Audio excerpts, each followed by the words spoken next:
instead of being able to explain what happened, it is obvious from the hearing today that there was a cover-up. There was a deliberate cover-up in order to allow Colonel Marcos and his group to be reinstated, for Colonel Marcos and his group to be able to post bail. So to me, there is what this hearing today confirmed is the conspiracy to cover up. Cover up Marcos, return to job and to his work, and then be released pending trial and allowed to post bail. Okay? thank you. Apparently, meron talagang hindi sinasabi na at kailangang ma-ferret out pa natin.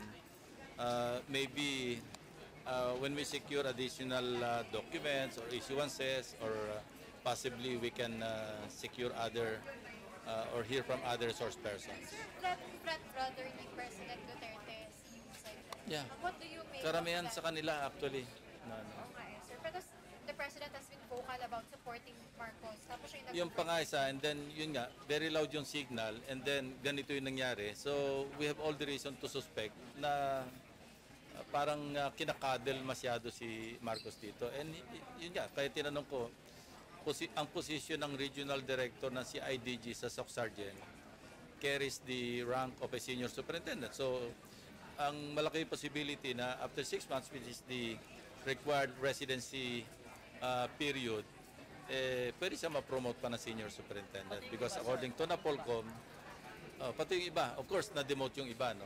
And meron pa rin silang appeal, meron pa silang motion for reconsideration na pwede pang mawala yung demotion at saka yung suspension ng iba. Remember, hindi pa rin pala nakapag-serve ng suspension yung mga respondents dito. Sir, yung